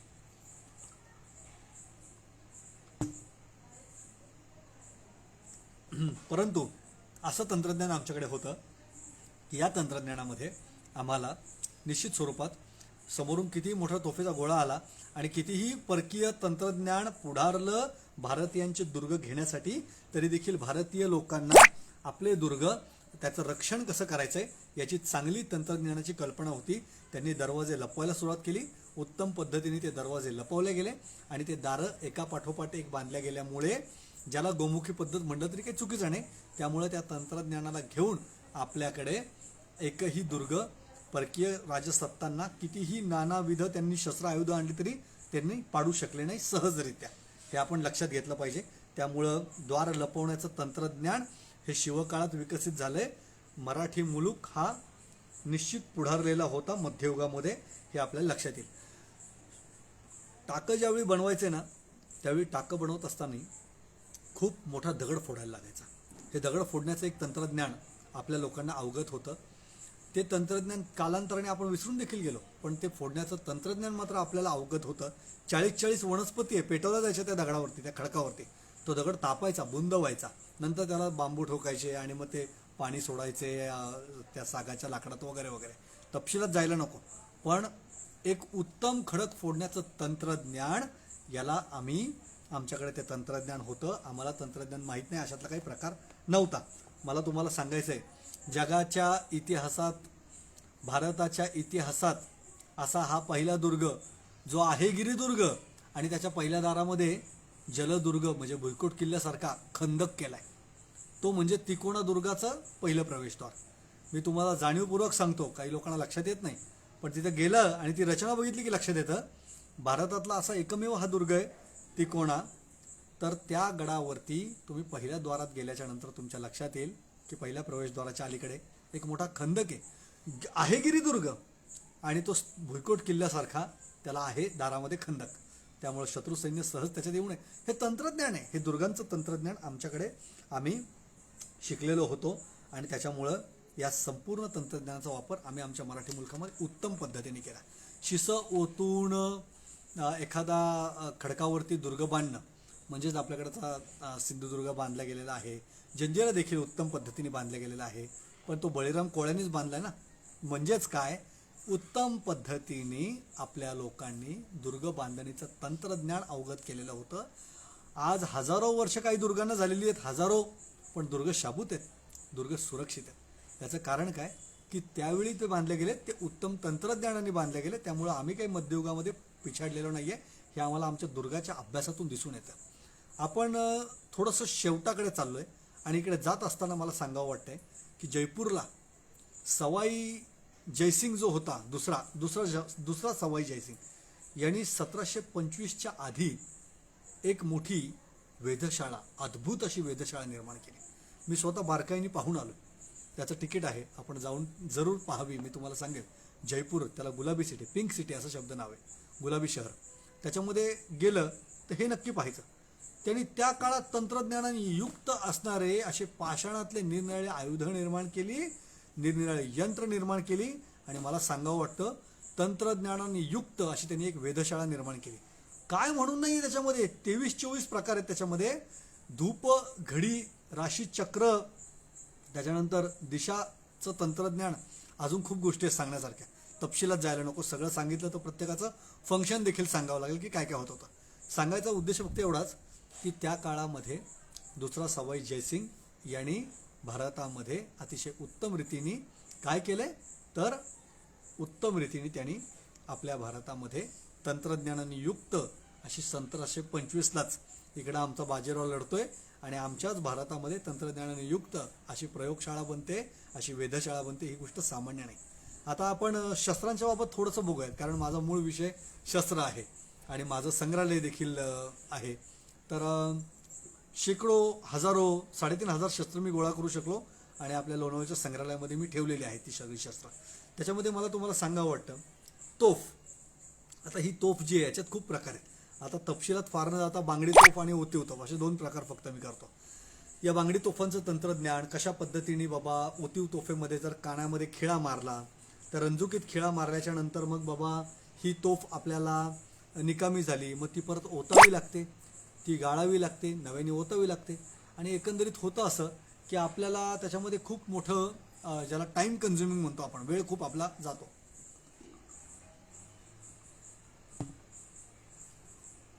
या सगळ्या प्रकारामध्ये असं होऊ नये म्हणून बांगडी तोफ निर्माण करण्यात आली. बांगडी तोफीची तेवढी एक बांगडी बदलली, नवीन बांगडी टाकायची, आणि त्या बांगड्या अशा स्पेअरला बनवल्याच असायच्या. त्याच्यामुळे आपल्या लक्षात येईल की निश्चित स्वरूपात आपल्याला काय नेमकं केलं पाहिजे. त्यावेळी आम्ही तंत्रज्ञानात किती पुढारलेलो होतो, तर आम्हाला निश्चित स्वरूपात तोफेची उत्तम माहिती होती. जरी बाबराने इकडे तोफा आणल्या तरी देखील तोफांमधले निरनिराळे प्रकार आम्ही बनवलेत. मी तुम्हाला सांगतो, या तारागडच्या जवळ आपल्या उत्तरेमध्ये तोफांचा मोठा कारखानाच निर्माण केला गेला होता उत्तराला, आणि दक्षिणेत सुद्धा उत्तम तोफा गाळल्या गेल्या. म्हणजेच तुम्हाला मला सांगायचं आहे की रुमीखान दख्खनी यांनी निजामशाहीच्या कार्यकाळामध्ये इतक्या उत्तम तोफा बनवल्या की ज्या तोफांची आज लोकप्रिय आहेत, लांडा कासम असेल, त्या बाजूची आपली कलाल बांगडे असेल, मेंढा तोफ आहे, जगातली सगळ्यात मोठी असं मी जिला म्हणतो ती म्हणजे मुलुक मैदान. त्याच्या तोंडात मी असं खाली वाकून चालत जाऊन येतो अशी मुलुक मैदान उपली बुरुजावर ठेवली आहे विजापूरला, कर्नाटकामध्ये. तर या सगळ्या तोफा, मेंढा तोफ, दुर्गा तोफ, मुलुक मैदान, कलाल बांगडी, लांडा कासम, हरगडावरची जी तोफ आहे ती, या सगळ्या तोफा या रुमीखान दख्खनीने गाळल्या आणि उत्तम तोफा म्हणून त्याची नोंद केल्या गेली. तंत्रज्ञानाने आम्ही किती पुढारलेलो होतो, किंबहुना निजामशाही किती पुढारलेली होती, हे आपल्याला इथं दिसून येतं. मला तुमच्या सर्वांना सांगावं वाटतं, महाराजांच्या फौजेमध्ये चांगल्या पद्धतीच्या तोफा होत्या, जंबुरे चांगले होते महाराजांकडे. महाराजांकडे बंदूकधारी लोक खूप चांगली होती. महाराजांच्या अनेक युद्धांमध्ये मला ठासनीच्या बंदुका असल्याचा उल्लेख मिळतो. ठासनीच्या बंदुका चांगल्या पद्धतीच्या उत्तम दर्जाच्या महाराजांनी वापरल्या, कारण आम्ही तंत्रज्ञानाने पुढारलेलो होतो. मला अजून पुढे जाऊन सांगावं वाटतंय की एकच फक्त काहीतरी वापरलं आणि मग काहीतरी दगडं फेकून मारली असा प्रकार नाही आहे. मराठ्यांच्या इतिहासामध्ये काहीतरी एखादा व्याख्याता ज्ञानपूर्ण न मांडता मराठ्यांनी धोंडे मारले, मुघल पळत सुटले असं काहीतरी सांगतो आणि आपले लोक त्यांची री ओढतो आणि संशोधकांचं काही ऐकत नाही. आणि अशा नुसत्या व्याख्यात्यांचंच कामचालाऊ, ज्याला मी शब्द वापरतो, कामचालाऊ व्याख्याते अतिशय पुढारले जातात आणि पुढारी पण बनतात पुढच्या काळात. असं काही न होता माझं असं सांगणं आहे की खरंच फक्त दगडांनीच मारलं का हो? अहो, एवढे आम्ही मागास होतो का फक्त दगडं फेकली? दगडांचा वापर जरूर झाला आहे, पण फक्त दगडं मारलींचं पळून लावलं आहे का सगळ्यांना? हे असं चुकीचं सांगणं आहे ना, हे विना अभ्यासाचं असतं. मला तुम्हाला एक गोष्ट सांगायची, तुम्हाला सर्वांना अफजल खान वगैरे सगळं माहिती, मला काही तपशील सांगायचं नाही, पण एकच सांगतो, अफजल खानाला मारताना सुद्धा 4 शस्त्र वापरले महाराजांनी. आपण म्हणू की 4 कशी हो, माणूस मारायचं 1 आणि शस्त्र 4 कशी वापरली हो? अफजल खानावरती 4 शस्त्र चालवली. शेवटच्या त्या काही 2-5 मिनिटाचीच ती शेवटची त्याचा वध आपण म्हणूया, अफजल वध. मग 4 शस्त्र कशी? महाराजांना त्यांनी ज्यावेळेस कवेत घेतलं आणि बगलात दाबलं त्यावेळी महाराजांनी पहिलं मारलं वाघनख, झालं 1. नंतर बिछवा पोटात खुपसला, तो पिळला आणि बाहेर ओढला, ते झालं 2. नंतर शिवभारतात कवींद्र परमानंदांनी लिहून ठेवलंय, शिवा हा कृपानिका ग्रेण कुक्षा वेव तमस्पृशत आकृशांत्राणी सर्वाणी सा कृपाने विनिर्गता. जेव्हा शिवाजीराजांनी ती तलवार पोटातून बाहेर काढली त्यावेळी सगळ्या आतडी तिचे बाहेर काढली आणि खानाच्या डोक्यात सुद्धा महाराजांनी प्रहार केला तलवारीने, त्याचा किमोश पाडला आणि डोक्यात प्रहार केला. आता तुम्ही म्हणाल ही 3 शस्त्र संपलं. आता नाही, 4थं शस्त्र कट्यार, मराठ्यांचं शस्त्र बरं का, मराठ्यांनी शोधलेलं शस्त्र. हे 4थं शस्त्र असं की अफजल त्याचा तो पट्टा पोटावर घेऊन पळत सुटला आणि भोयांना म्हणाला पालखी काढा, आणि पालखीत तो असा पहुडला. तो पहुडल्यानंतर संभाजी कावजी कोंडाळकर गेला आणि ठरल्याप्रमाणे खानाच्या उरावर बसून अलगद त्यांनी कट्यारीने ते त्याचं मुंडकं चिरायला सुरुवात केली आणि ते एका तोबऱ्यात भरलं, तो प्रतापगडावर पुन्हा निघून आला. मग 4थं शस्त्र काय? तर कट्यार. प्रत्येक शस्त्राचा एक वेगळा अभ्यास आहे, प्रत्येक शस्त्राचं एक वेगळं गणित आहे, आणि एकंदरीतच या सगळ्या गोष्टी पाहत असताना आपल्या लक्षात आल्या पाहिजे की या सगळ्या शस्त्रा एका माणसाला मारायचं पण 4-4 शस्त्र आहेत. म्हणजे आपण शस्त्रास्त्रांच्या बाबत किती पुढारलेलो होतो. एक नाही शस्त्र, माझ्या यूट्यूब चॅनल नक्की आपण पहा, त्याच्यामध्ये कितीतरी शस्त्रांचे मी प्रकार सांगितलेत. 100च्या आसपास शस्त्र आहेत. शिवाजीराजेंनी शोध लावलेत शस्त्रांमध्ये निरनिराळे. महाराजांची जी भवानी तलवार, तुळजा फिरंग तलवार आणि जगदंबा तलवार जी आहे ना, या 3ही तलवार धूप प्रकारातल्या आहेत. त्या एकेका तलवारीला 23 भाग आहेत. आता मला जर सांगायचं तर नखा, खजाना, आग्र, टोक, पिपळा, परज, दस्तानी, वाटी, कटोरी, गांजा, तोटी, मुसमा, मुस्कळ, मेनाल, खडा, म्याण, 23 भाग आहेत हे. पण तो खडा कशासाठी टाकला शिवाजीराजांनी माहिती आहे? तंत्रज्ञान आणि आम्ही पुढारलेलो म्हणजे किती सांगतो तुम्हाला की भविष्यात ही तलवार कधी निकामी होऊ शकते, म्हणून कटोरी आणि वाटीच्या मध्ये एक खडा टाकला जायचा. तो वाचतो तोपर्यंत, खळखळ वाचतो तोपर्यंत ती तलवार वापरायची. ज्या दिवशी त्या खड्याची पूड होईल, पावडर होईल, त्या दिवशी ती तलवार आता कामावर आली आणि हे आपण थांबवलं पाहिजे, हे आपण संपवलं पाहिजे. अशा पद्धतीने शिवाजीराजेंनी विकास केलाय आणि मग सांगितलंय की तंत्रज्ञानात आम्ही कसे पुढारलेलो होतो. आपण ही गोष्ट समजून घेतली पाहिजे. पूर्ण झाला. आपण ही गोष्ट समजून घेतली पाहिजे. धोप शिवाजीराजेंनी उत्तमरित्या बनवली. सर्व एक्सप्लेन करायला वेळ नाही, अगदी 5 मिनिटात माझं व्याख्यान आता संपतंय. पण तंत्रज्ञानात आपण कशा पद्धतीने पुढारलेलो होतो हे या ठिकाणी दिसून येईल तुम्हाला. सालारजंग या संग्रहालयामध्ये तर मी एक अशी तलवार बघितली, दक्षिणी तलवार, की ज्याच्यात पात्याला बॉल बेरिंग्स आहेत. काय हो, बॉल बेरिंग टेक्नॉलॉजी कुठली हो? अलीकडच्या काळात जे चालू आहे ती बॉल बेरिंग टेक्नॉलॉजी त्या तलवारीच्या एका पात्यामध्ये आहे की पोटात तलवार घालताना ती अगदी सावकाश जावी, सावकाश बाहेर यावी, घालणाऱ्याला त्रास होऊ नये. शिवाजीराजांनी तर गादी लावून घेतली. ब्रिटिश तलवारींचा, पोर्तुगीज तलवारींचा शिवाजीराजांनी अभ्यास केला आणि मग आपली भवानी तलवार कशी असावी हे ठरवलंय. महाराजांनी लढत असताना जास्त वेळ लढता यावं, हाताला काचू नये, वार जर धावून आला तर तो परजावर आधी ठोल्यावर वार बसतो आणि मग आपण परत असा जोरात झटकला की ठोल्यावरून तो वार उडून जातो आणि आपण दुसरा वार करायचा. गादी आतल्या बाजूने लावून घेतलेली आहे की लढताना हाताला असं मऊ वाटलं पाहिजे, छान अशी गादी. इतक्या गोष्टी सांगण्यासारख्या आहेत, पण वेळेचं भान ठेवून त्या शस्त्रांचं तंत्रज्ञान आपण शिकून घेऊयात, पुढे जाऊयात. खरं सांगू का, साधारणपणे 100 प्रकार आहेत तलवारींचे, फक्त तलवारींचे. शस्त्रांचे वेगळे, कट्यारींचे वेगळे, हे वेगळं, तलवारींचे 100 प्रकार आहेत. पण त्याला वेळ पण तशीच पाहिजे. तुम्ही सगळेजण संग्रहालयात या आमच्या, मी जरूर प्रकार आणि सगळ्या गोष्टी सांगेल त्यावेळी. आता अगदी आपण शेवटाकडे जातोय आणि काही धाडसी विधानं, कधी कधी पटणारी कधी कधी न पटणारी अशी मी करणार आहे आणि मग मी थांबणार आहे. मला तुमच्या सर्वांना सांगायचं आहे, आपण चाललोय आता युद्धाच्या तंत्रज्ञानाकडे आणि मग मी शेवट करतोय माझ्या विषयाचा. युद्धाचं तंत्रज्ञान म्हणजे काय? शिवाजीराजेंनी हत्ती न वापरता घोडदळच वापरलं. हे तंत्रज्ञान नाही का? हे इंजिनिअरिंग नाही का? हे निश्चित आहे, ही टेक्नॉलॉजीच होती त्यावेळेची. उत्तम काय वापरता येईल, वजनाने हलकं शस्त्र कसं वापरता येईल, आपल्याला वेग कसा वाढवता येईल, आपल्याला तिथं लढत असताना काय काय गोष्टी लागू शकतात, बॅकअप कसं ठेवता येईल, हे सगळं तंत्रज्ञान शिवाजीराजेंनी शिकलं.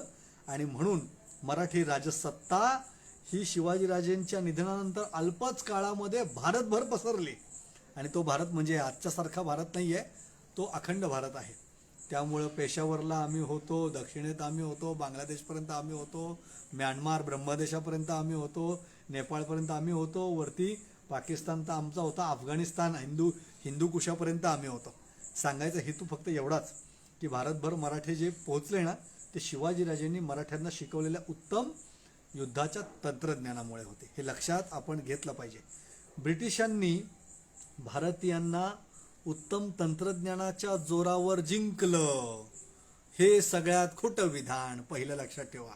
ब्रिटिशांनी भारतीयांना उत्तम तंत्रज्ञानाच्या जोरावर जिंकलं नाही, तर ब्रिटिशांनी भारतीयांमध्ये 2 भावांमध्ये भांडणं लावून दिली, सरपंचाने गावातल्या, आणि 2 भावांची भांडणं झाल्यावर सरपंचाचा फायदा झाला. अशा पद्धतीने तो प्रकार झालाय. मी तुम्हाला सांगतो काय घडलं बरं. ब्रिटिशांनी कायम भारतीयांमध्ये ब्रिटिश विजयी ठरले. हे कशामुळं?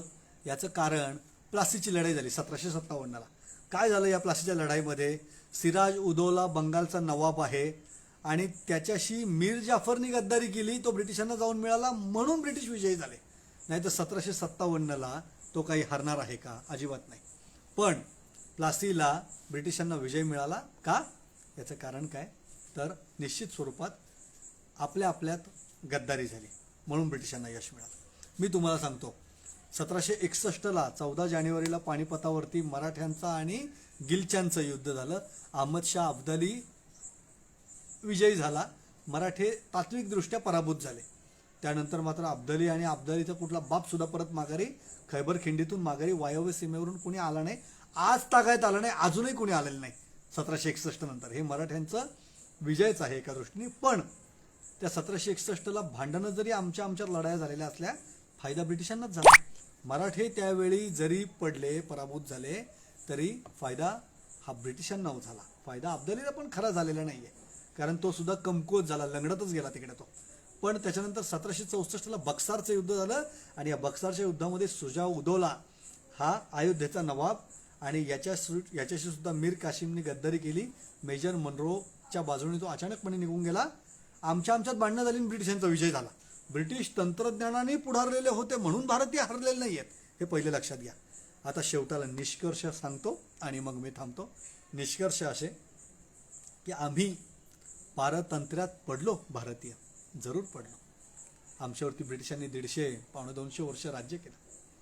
बळबळती जखम आहे आमची, बळबळती जखम आहे, नाही विसरणार आम्ही. आम्ही भारतीय पारतंत्र्यात पडलो, पण तंत्रज्ञानाच्या मागासलेपणाने भारतीय पारतंत्र्यात नाही पडलेले. खूप मोठमोठ्या अभ्यासकांच्या अभ्यासाला हे माझं विधान छेद देतंय. सर्वांची माफी मागतो, पण हे विधान करतो धाडसानी की आम्ही पारतंत्र्यात जरूर पडलो, पण आम्ही तंत्रज्ञानाने पिछाडलेलो होतो म्हणून, आम्ही मागास होतो म्हणून आम्ही पारतंत्र्यात नाही पडलो, तर आपापसातल्या भांडणाने आम्ही मागे पडलो. त्याचं एक जाता जाता उदाहरण फक्त देतो. यशवंतराव होळकर दिल्ली जिंकत होता, मालकम दिल्ली राखत होता. मालकम उद्या दिल्ली देणारच आहे. मालकम म्हणला की मी नाही यशवंतराव होळकर सोबत नाही लढू शकत, मी हरलोच, मी उद्या देतो तुला, ही दिल्ली देऊन टाकतो मी तुला. यशवंतराव हसला, तो म्हणला अरे मी घेणारच आहे. पण अचानकपणे पेशव्यांनी शिंद्यांना पाठवलं आणि होळकरांचं इंदोर तिकडे उद्ध्वस्त झालं आणि पेशवे असे म्हणालेत की जर का होळकरांनी दिल्ली जिंकली तर आपल्याला होळकराची धोतरं बडवावी लागतील. हे सगळे लोकप्रिय कथा आहेत, या सर्वांना ठाऊक पण आहे. आमच्यात झालेल्या गद्दाऱ्या आहेत. बाळाजी पंत नातू जाऊन युनियन जॅकचा झेंडा तिथे लावतोय शनिवार वाड्यावरती, काय म्हणायचं आपण. अशा सर्व गद्दार लोकांना आपण कायम लक्षात ठेवलं पाहिजे. आणि म्हणून आमच्यात गद्दारी झाली म्हणून ब्रिटिश आमच्यावर राज्य करू शकले. दुसरं माझं असं म्हणणं आहे की ब्रिटिशांनी क्रांतिकारक शोधून नाही मारले. क्रांतिकारक, अरे आमचा देश स्वतंत्र करण्यासाठी आम्ही सुद्धा लढू, राष्ट्रवाद विचारांचे आम्ही तरुण आहोत. आमच्या देशाला ज्या ज्या वेळी आमच्या रक्ताची गरज पडेल त्यावेळी आमचे प्राण आम्ही हातात घेऊन उभे असू. पण यामध्ये मला धाडसी विधान असं करायचं आहे की आमच्या क्रांतिकारकांनी सुद्धा हेच विधान ठेवलं. आक्रमक राष्ट्रवाद त्यांचा नव्हता, राष्ट्रवाद विचारसरणीची ती लोक होती आणि त्यांनी ब्रिटिशांना आमचा देश सोडून जा, आमचं आम्ही राज्य काय करायचं कसं काय करायचं आम्ही बघू असं म्हणाले आणि आपल्या देशाला स्वातंत्र्य मिळण्यासाठी स्वतःचं प्राण त्या क्रांतिकारकांनी खर्ची घातलं. आणि हे सगळं होत असताना काय घडलंय, हे सगळं होत असताना आमचे क्रांतिकारक कायम पकडले गेले. मी क्रांतिकारकांची जेव्हा पुस्तकं वाचतो त्यावेळी 100तले 99 क्रांतिकारक ब्रिटिशांनी पकडले आणि शेवटचं असं विधान येतं, फितुरांनी ब्रिटिशांनी दिलेल्या पैशाचे 10 रुपये 5 रुपये बक्षीस असायचो, त्या 10 रुपये 5 रुपयासाठी क्रांतिकारकांना पकडून देणारे फितूर सुद्धा आमच्यातलेच होते, द्रविड बंधूंसारखे. म्हणून तर भारतावरती ब्रिटिश राज्य करू शकले. ब्रिटिशांनी क्रांतिकारकांना नाही पकडलं, आमच्यातल्या फितुरांनी क्रांतिकारकांना पकडून दिलं. ठीक आहे, 2 विधानं झाली. तिसरं विधान मी करतो, याला समन्वयक विधान आहे. भारत ब्रिटिशांनी घेतला तो प्रगत तंत्रज्ञानाने होते ते म्हणून नाही घेऊ शकले. भारत ब्रिटिशांनी घेतला तो तुमच्या माझ्यातल्या फुटीनी घेतला. तुमच्या माझ्या 2 भावांमधल्या फुटीनी आम्ही परकीयांचं धन हे भारत केलं. त्यामुळं तुझं राज्य घेतोय मी गप्पा बसायचं हसायचं, माझं राज्य तो ब्रिटिश माझ्या राज्याला वेळा दिलाय तुम्ही तिकडे हसायचं, अशा सगळ्या गोष्टींमध्ये भारत पिछाडीवर पडला आणि एक एक करत ब्रिटिशांनी सगळी संस्थानं संपवली आणि स्वतःचं राज्य निर्माण केलं. भळभळती जखम आहे भारतीयांची ब्रिटिशांचं राज्य म्हणजे. कुठल्याही पद्धतीने जो कोणी आजवर मांडतो हे विषय मला तर प्रचंड राग येतो. मला माहीत नाही, माझा अभ्यास कमी असेल कदाचित, पण मला प्रचंड राग येतो की आजही काही लोक असं म्हणतात की ब्रिटिशांचं शासन हे भारतीयांना वरदानच होतं, आम्ही तंत्रज्ञानाने त्यांच्यामुळे पुढारलो. अरे मूर्ख आहे तुम्ही. जे कोण असं म्हणतात ना ती लोक मूर्ख आहेत. तुमच्यावरती कुणीतरी बाप यावं राज्य करावं आणि तुम्ही म्हणायचं शेवटाला की आम्ही तंत्रज्ञानाने त्यामुळे पुढारले गेलो, नाहीतर आम्हाला आगगाडी कळाली नसती. अरे विमान जर आम्हाला पहिलं कळालं तर आगगाडी काही कळाली नसती काय? अरे पण ते लोक आले आणि आमच्यावर राज्य करत बसले आणि आमच्यातलेच काही तरुण पुढे येऊन म्हणतायत, कोणाची नावं नाही घ्यायची, मला नावं माहिती आहेत सर्वांची, कोण कोण म्हणाले कोण कुठलं होतं आणि कोणाचे काय पक्ष होते, अजिबात नाही, कोणावरती राग नाही द्वेष नाही, पण असं जेव्हा विधान करतात ना त्यावेळी राग येतो, तळपायच्या मस्तकाला जातो. कारण मी राष्ट्रवाद विचारसरणीचा आहे आणि माझी भूमिका प्रामाणिक आहे की माझं माझ्या देशावर प्रेम आहे. म्हणून कुणी जर म्हणलं की ब्रिटिशांचं राज्य हे आम्हा भारतीयांसाठी वरदान होतं तर तो माणूस मूर्ख आहे, त्याचं डोकं फिरलेलं आहे असं मी विधान करतो. निष्कर्ष मी आपल्या सर्वांना सांगितलेले आहेत.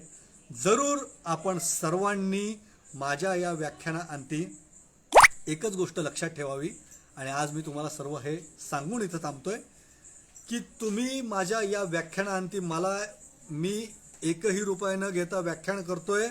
माझा याच्यामध्ये कुठलाही आर्थिक स्वारस्य नसतं. माझी फक्त आणि फक्त ऐकणाऱ्यांना भूमिका आहे की तुम्ही राष्ट्रनिष्ठ लोक बना, राष्ट्रवाद विचारसरणीने जगा, आपल्या देशावर नितांत प्रेम करा, आपल्या संस्कृतीवर नितांत प्रेम करा, आपल्या परंपरा सांभाळा, स्वीकारा आणि सच्चे भारतीय बना. आपल्या राष्ट्राला ज्यावेळी गरज पडेल जरूर आपण आपल्या राष्ट्राच्या संरक्षणार्थ उभं राहा, प्राण द्या, हसत हसत प्राण द्या, मोठे व्हाल, त्यांनीच मोठे व्हाल. मी माझ्या सर्व तरुणांना इथे विनंती करतोय, इथं थांबतोय आणि राष्ट्रवाद विचारसरणीने जगा, देशावर नितांत प्रेम करा आणि जरूर आपल्या देशाला ज्यावेळी गरज आहे आपण आपल्या राष्ट्रासाठी उभं पाहिजे. आज या ठिकाणी थांबत असताना मराठी मुलूक संस्थेचे मी मनस्वीरित्या आभार मानतो. 10व्या पुष्पामध्ये मला बोलण्याची त्यांनी आज्ञा केली आणि मी त्यांची आज्ञा पाळून इथे व्यक्त झालो. जे काही चुकलं असेल माझ्या बोलण्यात, जे काही पटलं नसेल तो माझ्या वाणीचा पराभव समजा. जे काही आवडलं असेल, जे काही योग्य वाटले असेल, ज्यातून प्रेरणा मिळाली असेल, त्याच्यातून तुम्ही आपल्या देशावर, आपल्या संस्कृतीवर, आपल्या शिवाजी महाराजांवर, आपल्या दुर्गांवरती, आपल्या संस्कृती परंपरेवर प्रेम करा आणि जरूर आपल्या देशासाठी आपलं वेळ पडेल तेव्हा बलिदान देखील द्या. आणि म्हणून आज गौरवजी गाजरे, पोपटराव जराड आणि नाशिकच्या या मराठी मुलूक संस्थेचे मी मनस्वीरित्या आभार मानतो आणि या ठिकाणी थांबतो. धन्यवाद.